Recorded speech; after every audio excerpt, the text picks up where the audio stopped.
And now, an Envision Financial podcast with Luke Smith on Canberra's 2CC. Luke Smith, good afternoon. How are you? Today we've got a cracker of a question. Did you see what I did there? I did. The question is this: how can I get through Christmas without blowing the budget? Now, the answer, of course, is quite simple. Don't have a budget. That way you can't blow it. Although you might live to regret it afterwards. Well, that's exactly right. And the other thing is you've got to sort of manage your partner's expectations, because if, like me, yes, you've got a partner that's pro-Christmas, the word budget and pro-Christmas, they shouldn't be used in the same sentence. So, all right, but obviously a little bit of planning ahead can help ease the pain. yeah, look, exactly. And I think that's really the big takeouts. Like anything we've talked about this year, the preparation of something and the planning of something and the awareness of what is coming up, I think, is a great way of trying to go into something not out of control, like you're driving a car a million miles an hour on a road you've never been on, reacting to what's happening around you.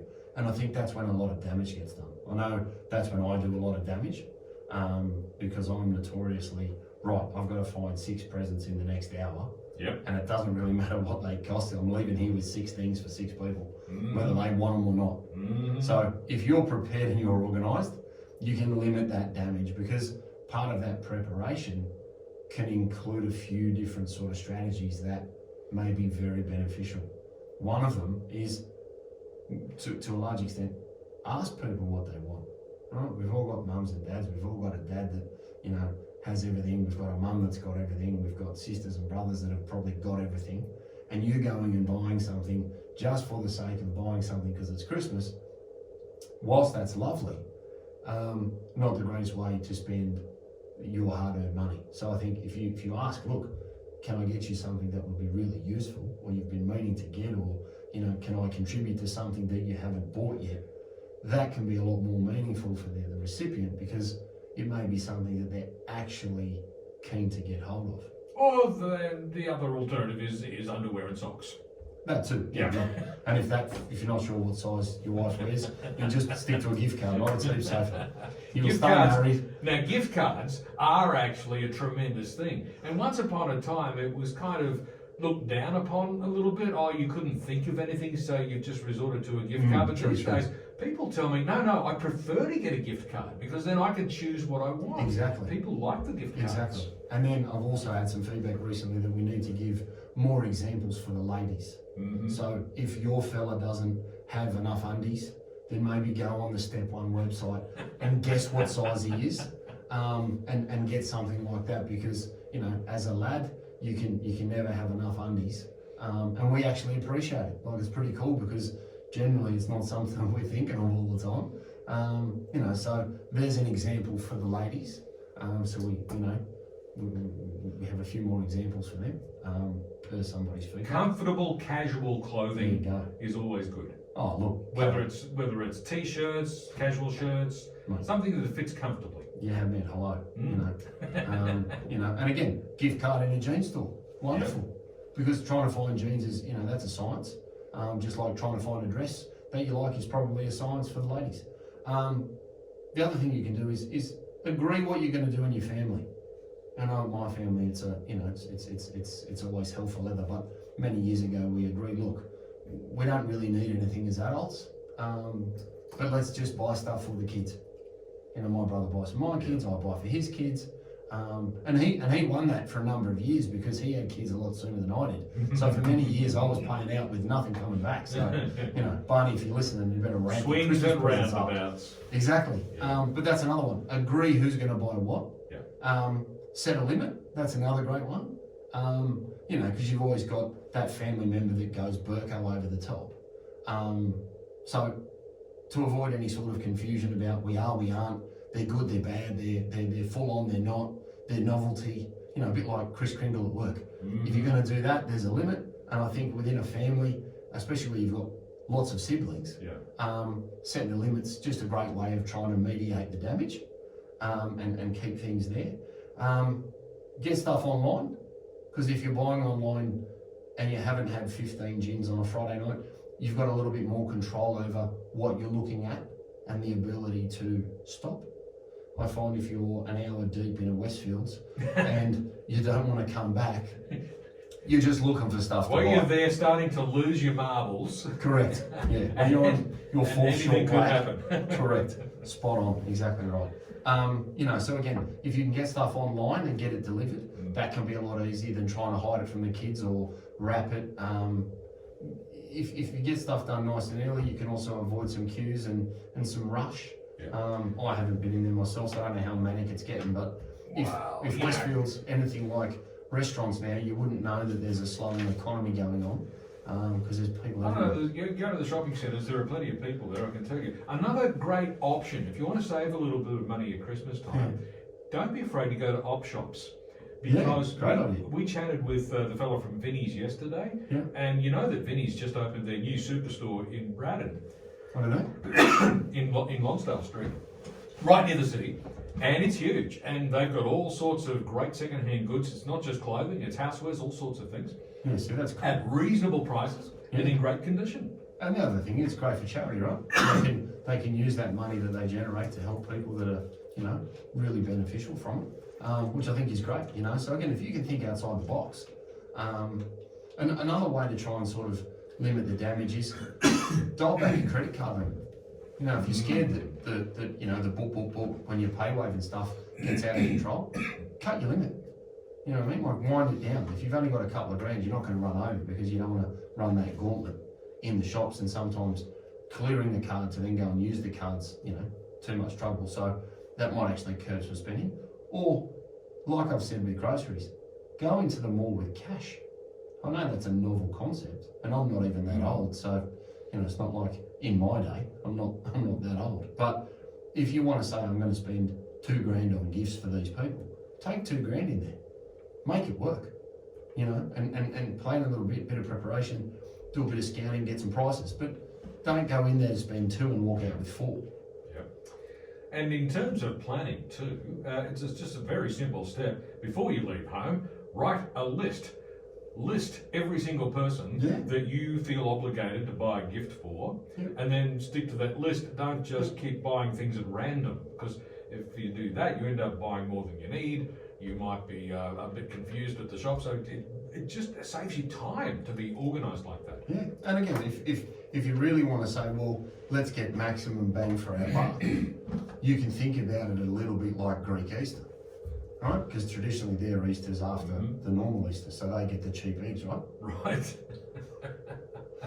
I see where you're going. You're talking about the post-Christmas sales. There you go. Exactly right. So, you can duck in there and go, well, if I was going to spend X, now I can spend Y. Yeah. Maybe it's a better present, and okay, there's a few novelty gifts, under the tree for Christmas Day, especially for the adults. Well, here's the thing though. I mean, I've heard people suggest that what they do is that they go to the post-Christmas sales to buy all their gifts for next Christmas.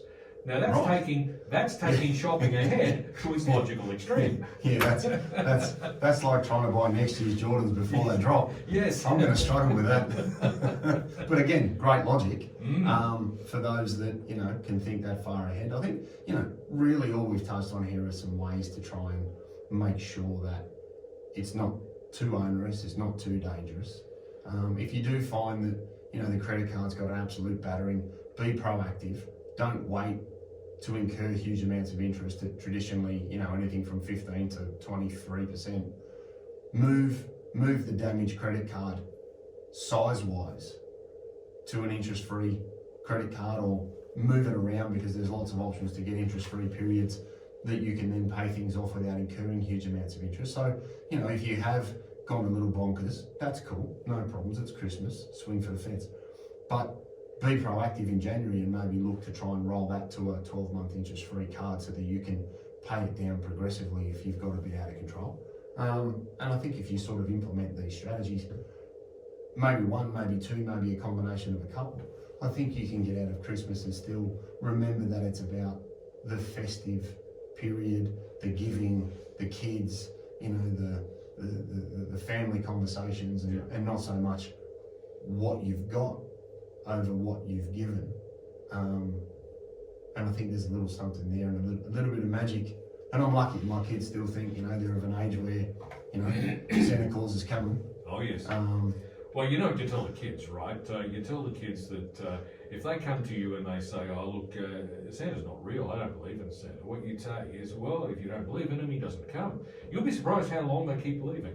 Oh, listen, if that's dovetailed into he drops the presents off, my kids will be believing until they're 35. Yeah, exactly right. That's the way it goes. Exactly right. So I think some of the key pieces of advice that we've covered here is number one, plan ahead. Yep. Make a list of who it is you need to buy for and make sure you're organised in that respect. Number two, set limits. Say we're going to spend no more than $50 on a present or whatever the case might be. Yep. And your own circumstances will dictate what is a suitable limit for you. Yep. If you're absolutely stonking rich, you might be able to set a higher limit, but don't forget what the other person's limit is, because if you're expecting a gift from them, you don't want to embarrass them. And I was just going to say, this is not the time to be trying to compete. Exactly. Especially with third parties. Because I often have people come in and go, how much do I need to retire on? I go, well, I don't know what everyone else is doing, because what do you need to do? Yeah. Or what does everyone else need? It doesn't matter. But you're right, if you're going to swing for the fence, don't do it and then embarrass the other side of the transaction, because they may not have the means to do what you've done. You know what I mean? So great point. Be mindful of that. And that's where, agreeing to do stuff for just the kids and leave the adults out, that can really sort of, limit the damage as well. So yeah. With the adults, just agree to enjoy time together, having good food, a few drinks, and each other's company. That's the important thing. And the win is, I'll bring this drink, you bring that drink, and then you can both get hammered together, and it's a win. So, look, we're not allowed to actively promote the irresponsible use of alcohol. Well, I was responsibly going to get it down my neck. There was nothing irresponsible about it. All things in moderation. Correct. All things in moderation. That's right. 11 to 5, 2CC Canberra Live. Luke Smith from Envision Financial is with me in the studio. Back with more in just a moment.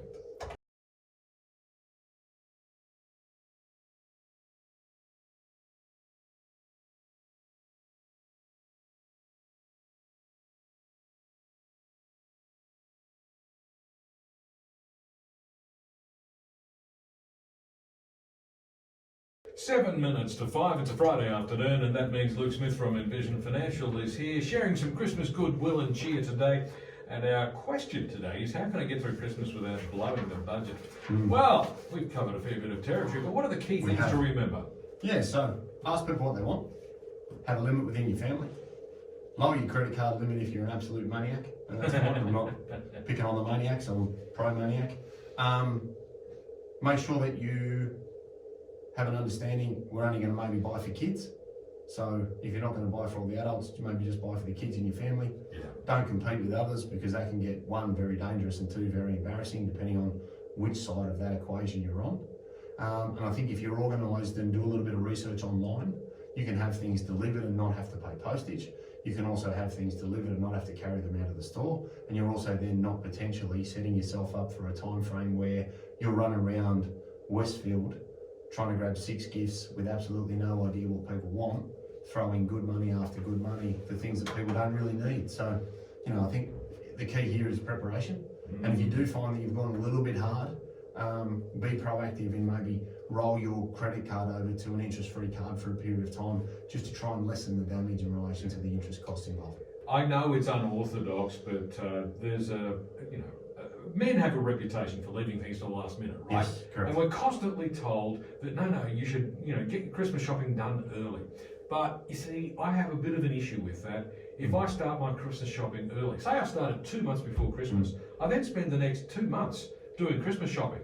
Every few days, I'll think of something, and I think, and so I spend 2 months doing Christmas. Now, if I leave it all until Christmas Eve, somehow, miraculously, I get it all done in one day. That's it. And I think the big one, and I can't stress enough, and I'm super guilty of this, and again, everything in moderation, don't do it after too many wines, too many champagnes, too many beers, or too many reds, because that can get very dangerous and very expensive, and you may not even remember what you bought. So yeah, I'm just saying that for a friend.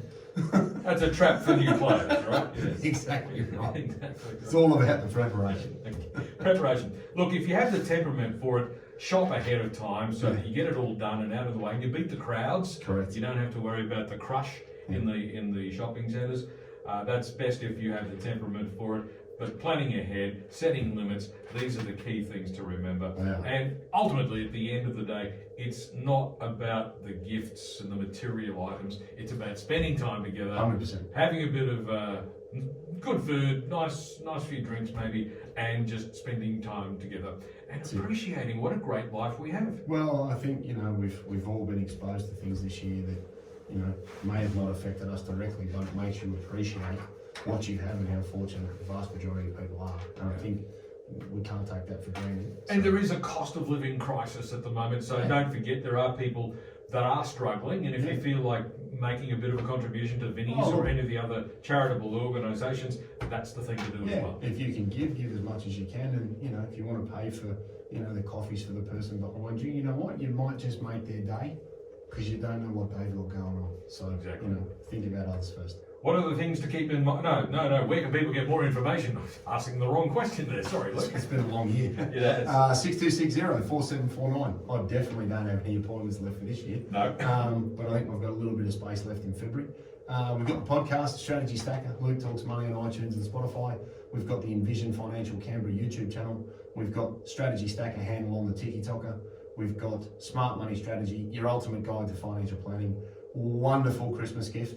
I'll have 5 or 6 different copies of that. Well, it's the same copy, I'll just have 5 different copies of it in my office. So if anybody wants to ring up and collect one next week, free out of my office for the first 5 people that come and get them. And we'll see you in a couple of weeks. You will. You're here next Friday? I am. I'm not. Okay. So you'll be with a different co-pilot on Friday. Beautiful. So I'll look forward to seeing you again next year. In the new year. Merry Take it Christmas. easy, mate. You too, buddy. Thanks very much. Luke Smith from Envision Financial, and of course Luke will be back in the studio once again next Friday afternoon at the same time. News is coming up next.